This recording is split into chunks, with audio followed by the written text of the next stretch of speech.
రాయలసీమ దత్తపుత్రుడిగా చాటుకున్న మహనీయుడు స్వర్గీయ నందమూరి తారక రామారావు గారు శతాబ్దాల సీమ కరువుకు శాశ్వత పరిష్కారం చూపాలనే ఒక సదాశయంతో చేసిన ఆలోచనల ఫలితంగా రూపుదిద్దుకున్నవే హంద్రీనివాస్ సుజల స్రవంతి, గాలేరు నగరి సుజల స్రవంతి రెండు పథకాలు ఒక్కొక్కటి 40 టీఎంసీల సామర్థ్యంతో రాయలసీమ 4 జిల్లాల్లోనూ కరువు పీడిత ప్రాంతాలకు తాగునీరు, సాగునీరు అందించడానికి ఉద్దేశింపబడినవి ఈ రెండు పథకాలు.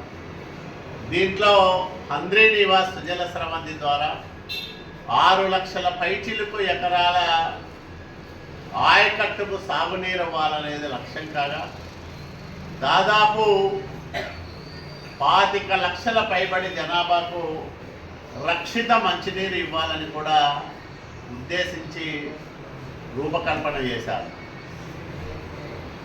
ఎన్టీఆర్ కళల రూపమైన హంద్రీనివా ప్రాజెక్టుకు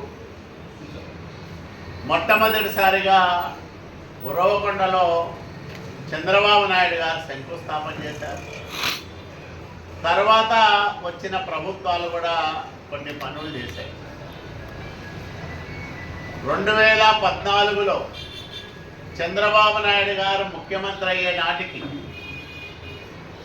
హంద్రీనివా కాలువ నీటి ప్రవాహ సామర్థ్యం ఎంత ఉండేదంటే 700 క్యూసెక్కులు మాత్రమే ఉండేది. అంటే 3850 క్యూసెక్కుల నీటిని తీసుకోవాలని లక్ష్యంగా పెట్టుకొని కాలువను తవ్వితే రకరకాల అడ్డంకుల వల్ల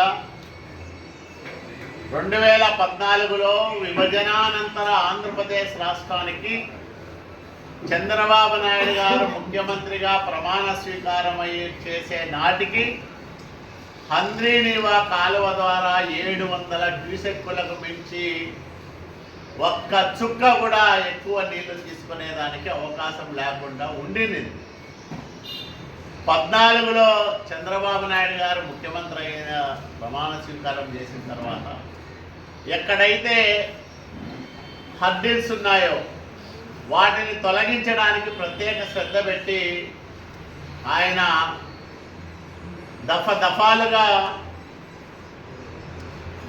అధికారులతోనూ కాంట్రాక్టర్లతోనూ సమావేశాలు నిర్వహించి పనులు చేయించిన ఫలితంగా 2016 నాటి 2 సంవత్సరాలు గడిచిన తర్వాత హంద్రీనివా కాలువ మొదటి దశలో అంటే మల్యాల నుంచి జీడిపల్లి దాకా ఉన్న 216 కిలోమీటర్ల కాలువలో 2000 క్యూసెక్కుల నీటిని తీసుకొచ్చేదానికి వెసులుబాటు లభించింది.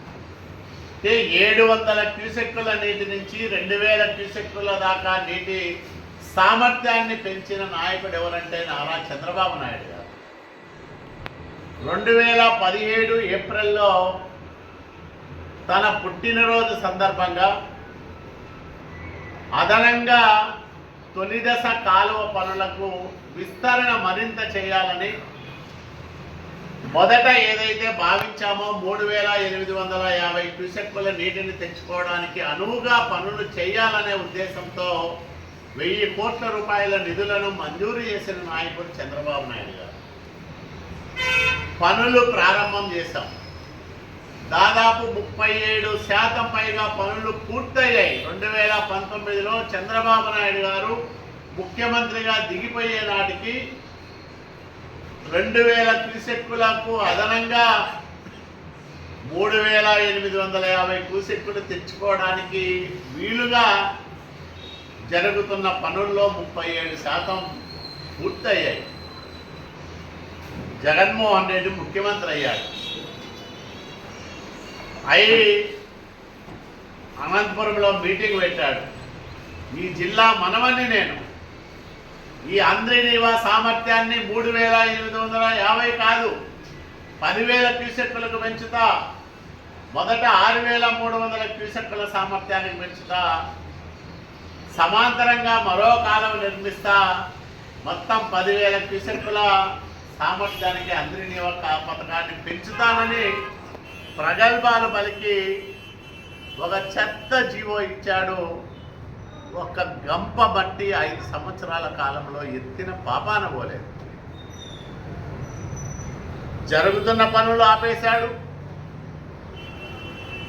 అవే పనులు సంవత్సరంలో పూర్తి చేసి ఉంటే నీటి ప్రవాహ సామర్థ్యం పెరిగేది.